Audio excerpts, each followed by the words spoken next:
Bienvenidos a la tercer teleclase de Educación en la Fe y su didáctica. ¿Qué te parece si repasamos un poquito? La clase anterior hablamos acerca de la importancia y el privilegio que tenemos de poder comunicarnos. Hablamos sobre la enseñanza cristiana y la didáctica, específicamente en la parte práctica. En esta clase vamos a ser un poquito más objetivos y vamos a hablar del maestro. ¿Qué es un maestro bíblico? Un maestro bíblico es uno que guía a sus alumnos para que puedan recibir a Cristo como su Señor y Salvador. Los conduce a través de la enseñanza de la palabra de Dios y es ejemplo en consagración, conducta y servicio. Déjame que nos detengamos un poquito en estas últimas palabras, y es ejemplo. Podemos enseñar cualquier área, cualquier materia, ¿sí? Y uno enseña, no solamente imparte, utiliza la didáctica, busca las estrategias, los modos, evalúa, sino que el maestro bíblico tiene un plus, y es ser ejemplo, ¿sí? Es poder vivir eso que enseña. Ejemplo en consagración, en conducta y en servicio. Es interesante notar que uno de los requisitos de un líder en la iglesia es la habilidad de enseñar. Espero que haya buscado tu Biblia, como habíamos hablado en las últimas clases, y te invito a que me acompañes en 1 de Timoteo 3:2. Pero es necesario, dice así, que el obispo sea irreprensible, marido de una sola mujer, sobrio, prudente, decoroso, hospedador, apto para enseñar. Miremos y observemos lo importante que es la enseñanza aún como líder en la iglesia. La Biblia también habla de que la enseñanza es un don, es un regalo. En Romanos capítulo 12, versículo del 6 al 7 dice: de manera que, teniendo diferentes dones, es decir, diferentes regalos, según la gracia que nos es dada, si el de profecía, úsese conforme mediante la fe, o si de servicio en servir, o el que enseña en la enseñanza. Y ahí entramos nosotros, los profesores, los maestros de la Biblia. ¿Sí? Le vemos que da lugar a la importancia de los maestros en los demás ministerios. La palabra maestro es tan importante que está nombrada más de 250 veces en la palabra de Dios. Si bien hablamos de que el maestro debe ser ejemplo, ahora vamos a hablar de lo que el maestro debe conocer. Inicialmente en las primeras clases dijimos que el maestro debe conocer las ciencias tanto en un ambiente natural, ¿sí? En un ambiente humano como la ciencia de la pedagogía, la psicología, ¿sí? La didáctica misma.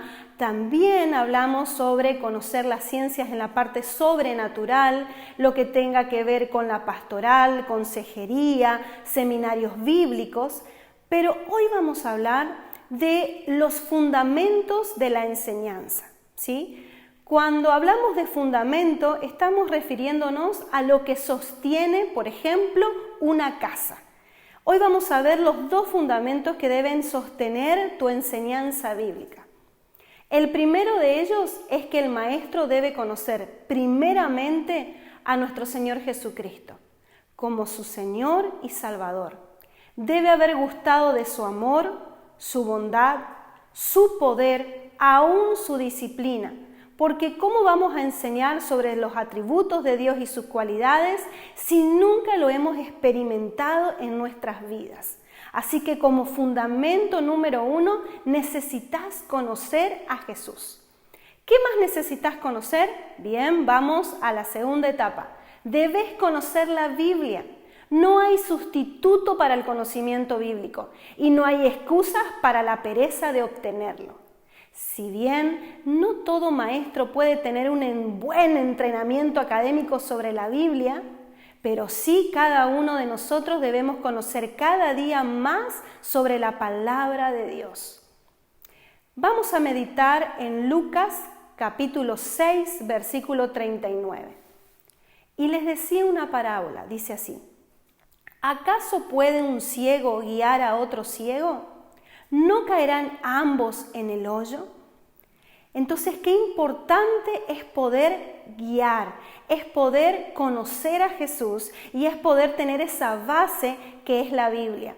Sin esa base, sin el conocimiento y nuestra relación con Dios y sin el conocimiento de la Biblia, ¿sí?, nuestra carrera no va a ser eficaz, nuestro servicio no va a ser eficaz. Por lo tanto, eso es fundamental. ¿Qué hace un maestro? Bueno, esto es una pregunta muy amplia, ¿sí?, porque el maestro muchas veces tiene que hacer un montón de cosas, de situaciones en el aula, pero vamos a hablar de que el maestro crea un ambiente de aprendizaje. El ambiente, primeramente, podemos tener en cuenta es el ambiente físico, ¿sí? El aula tiene que tener una decoración, tiene que tener en cuenta la temperatura, la iluminación, la ventilación, de tal manera que cuando el estudiante entre al aula pueda decir, acá voy a aprender de la palabra de Dios, pueda sentirse cómodo. Por lo tanto, debemos tener en cuenta el ambiente de nuestras clases, de nuestras aulas. Pero ese es un ambiente que se ve con los ojos físicos. Hay otro ambiente que también debemos tener en cuenta y es el ambiente interpersonal. Es el clima interpersonal que se debe establecer entre el profesor y los alumnos. Todos necesitamos ser apreciados, por lo tanto debemos tener en cuenta que nos tenemos que mostrar confiables a nuestros estudiantes, no callar las voces de ellos, darle la participación a todos, sobre todo cuando se enseña la palabra de Dios.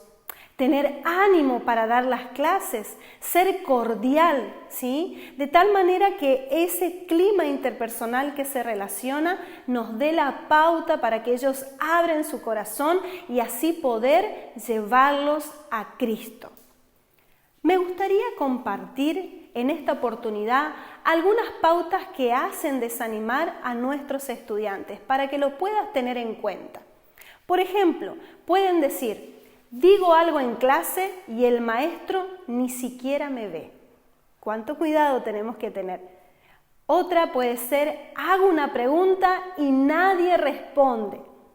El maestro siempre está hablando lo que él quiere y no tengo la oportunidad de decir lo que a mí me interesa, ¿sí? Vamos a ver y a notar que en nuestras clases de enseñanza bíblica muchos van a querer debatir, ¿sí? Muchos van a querer dar su punto de opinión, pero tenemos que ser lo suficientemente humildes, ¿sí?, y prestos para poder escuchar cada una de sus opiniones y así luego encauzarlos por la palabra de Dios, ¿sí?, hacia la verdad.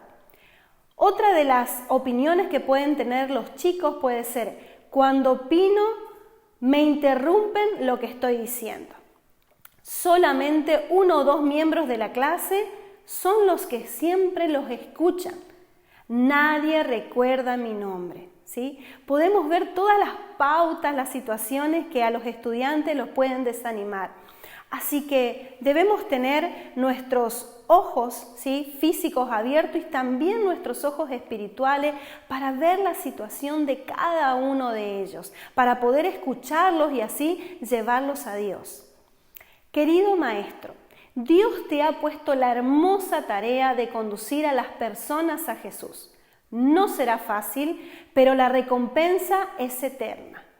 Hazlo de la mejor manera, sin imposiciones, con un espíritu siempre humilde y guiado cada clase por el Espíritu Santo. Solo de esta manera tu alma se sentirá gozosa y podrás decir que no escondiste tu don, tu talento, el de enseñar, sino que lo multiplicaste sembrando en muchos corazones la semilla de la palabra de Dios.